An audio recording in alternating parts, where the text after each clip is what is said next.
Okay, so we're on our break in rehearsal 1. We just went through everyone's names and stuff, and then we got a presentation of the set and the production side of things, and it's looking really cool. You can tell the production team has worked insanely hard. I have about 5 minutes left of my break, and then we're gonna do a read through of the play. I'm not gonna lie, I'm a little nervous. Don't mind me with my apple. I'm just getting a snack while we have another break.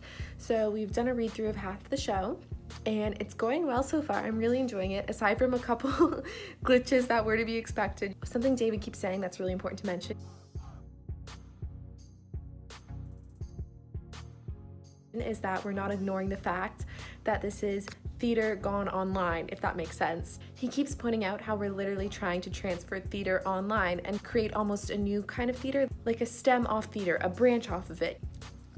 So we just finished rehearsal 1, and I think it went really well, aside from those small technical glitches. Oh, I wrote a bunch of notes on my hand because I forgot paper. It was really cool to see everyone's interpretation of their own character, and I have a much better idea going forward of the relationships and the dialogue, and so it's just crazy to think how much it changes once you actually get in the room with the other actors who are playing those characters. A really interesting point that David brought up was that he wants us to think of the characters as our own age, because for example, my character is 46, I personally am 21, so there's quite the age gap there. But he essentially gave us the idea that everyone 30 and up is dead. We're the only ones living in this society anymore, and so we have to take on that role that 30 and up would, but now as our own age. And I remember from last vlog, I wanted to touch on how different it is between doing the intensive and actually working a Zoom on Zoom call. 10 times better. I love it. So we're starting at scene 1 today, and the plan today is to go through scenes 1 through 3 in this 4-hour rehearsal. So Molly, our associate director, is gonna walk us through a warm-up from 6 to 6:30.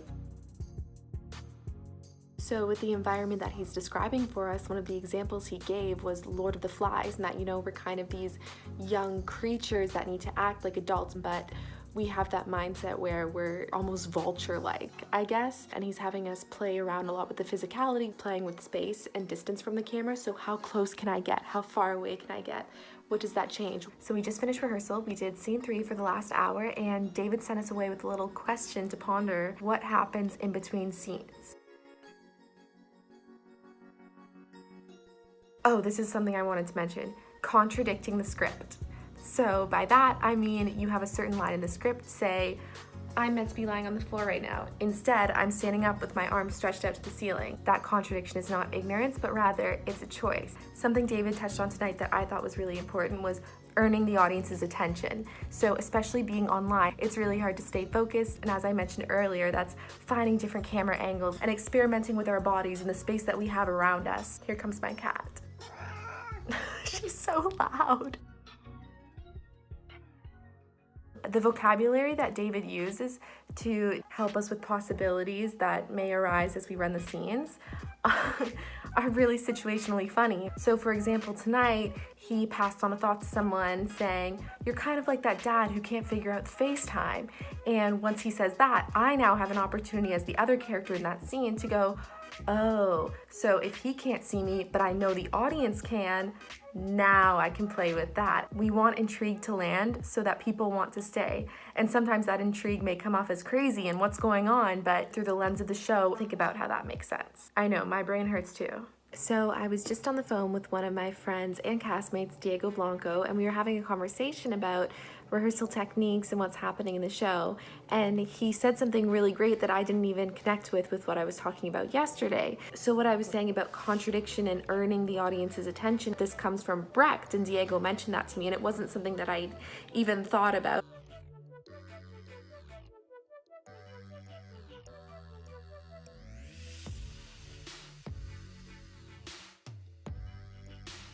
So we're moving into rehearsal 3, and I actually have a bit of a studio location change. I just got back to St. Catharines, so this is my new little studio setup with my yoga mat, and I have a chair, and then I have my computer piled on a ton of books. So let's get this rehearsal started. Okay, so we just finished rehearsal for the day. In the afternoon after our break, we went through the scenes 6 and 7, and then we dove into a bit of 8. We're trying to explore a lot of creativity with 8. We worked a lot on creating kind of an ensemble moment. Obviously that's more difficult to do inside Zoom rather than inside a studio, so we not only had to figure out a way to do ensemble work, but then we had to figure out how we can implement that into the show. Ooh, David brought up, I'm not sure if this is a real word or if this is a word that David made up, but I loved it. Techno realities, which essentially means let's face the reality of the situation. We are working from home.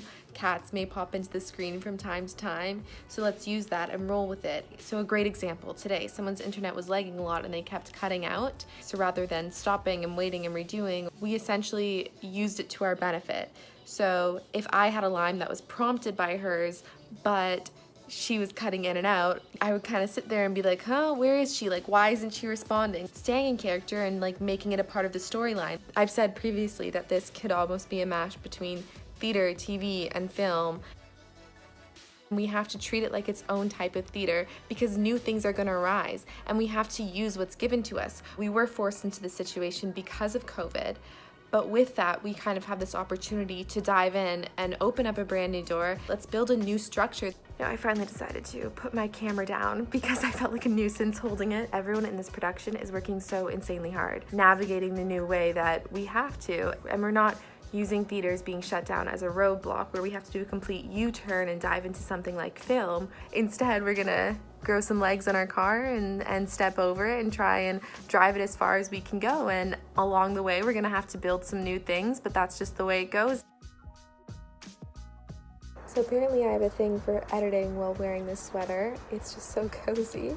As I'm editing, we've actually finished the first whole week of rehearsals, which was a journey in itself. We had some challenges, but we had some also really exciting things happen. We've already made leaps and bounds through the medium, which keeps my spirits very high, and as I'm sure the spirits of the rest of the cast and crew. I can't speak enough to how phenomenal the production and creative team has been throughout this entire process thus far.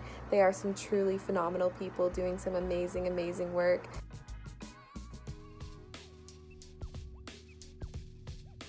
So next week's vlog, I'm hoping to dig even deeper and talk about some more ensemble work. I'm aware of the scenes that we've already been through thus far, and they've been very emotionally stimulating. So my reflections on those have been fueled with some great things that I don't want to disclose because I want you to come watch. So hopefully that was enticing enough for you to want to stay tuned. Thank you for hanging out with me today. And with that being said, I'll see you next week. Let's go back.